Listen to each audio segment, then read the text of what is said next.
Welcome back. Bienvenido de nuevo. ¿Preparado para leer en inglés? Hoy traigo otro libro escrito en español, en negrita, en negro, y en inglés, en rojo. Ya sabes que yo solo leo la parte roja.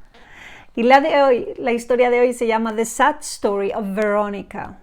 ¿Vamos a averiguar qué le pasa a Verónica? Bien. La pregunta de hoy es, el último león pregunta, ¿what? ¿Qué? ¿Por qué pregunta eso? Presta atención y lo comentamos después. Y si tienes el cuento, ve a buscarlo y así lo leemos juntos. Soy Mónica, bienvenido a Peque Books.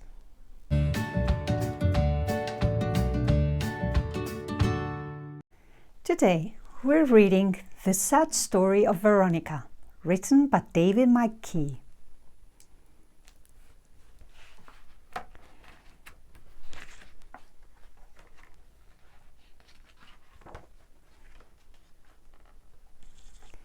Veronica played the violin. At first, she wasn't very good. In fact, she was awful. Her first teacher said goodbye and went to China. Her second teacher, Mrs. Lyone, was deaf. Mrs. Lyone read sad stories and said, "Very nice, dear. You just need to practice a lot." Veronica practiced a lot because she was determined. It was terrible for the neighbors. "She's determined," they moaned. The practice made Veronica play better, so she practiced all the time. "She's getting better," the neighbors wailed, "but she practices all the time."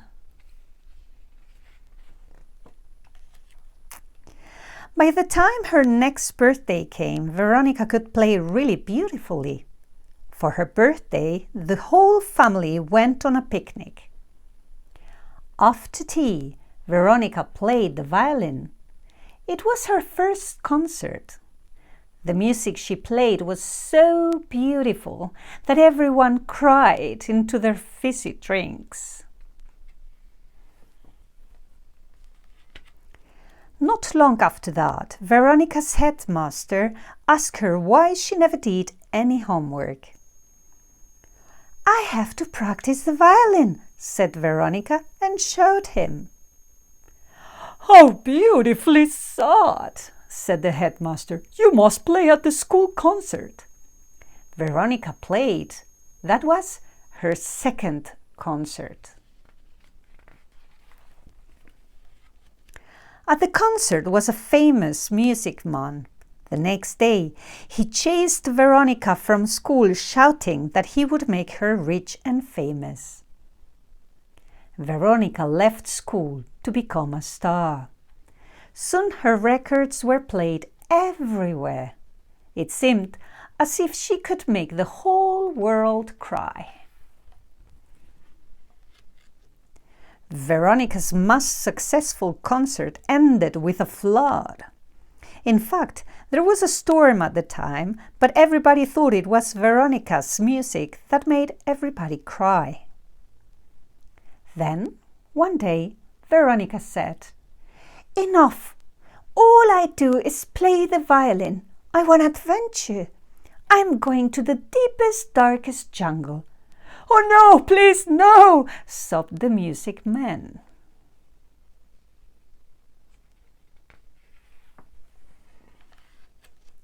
Her mother cried too. "The animals are going to eat you," she cried. "Don't worry, my violin can calm the fiercest beast," smiled Veronica. That afternoon, she went to the safari park to prove it.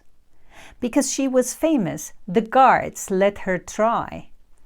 To their amazement, the lions just laid down and cried. Veronica had proved her point, and the following day her parents drove her to the ship.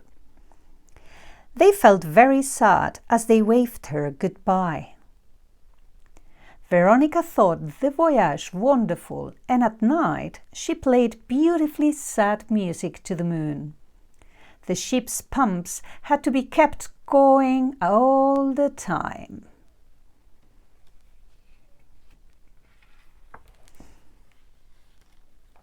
When the ship landed, the men in uniform told Veronica, "You can't go into the jungle alone. The animals are very dangerous." "Okay," said Veronica. For days, Veronica and the fearless hunters marched through the jungle.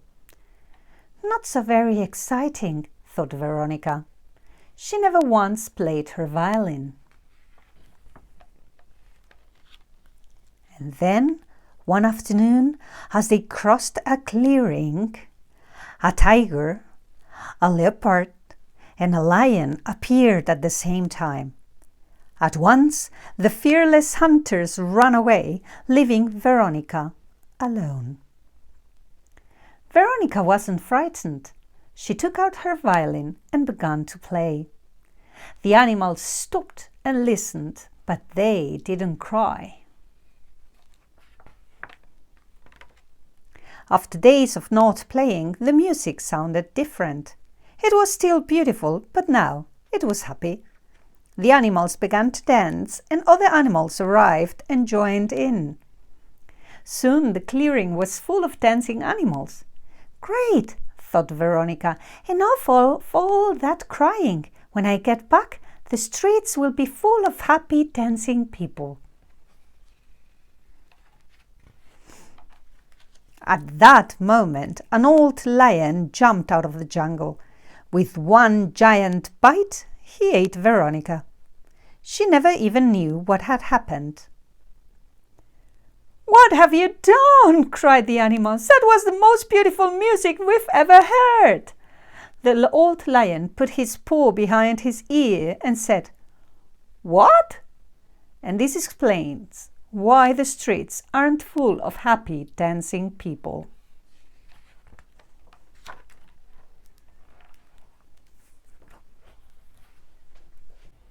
¿Qué te ha parecido el cuento de hoy?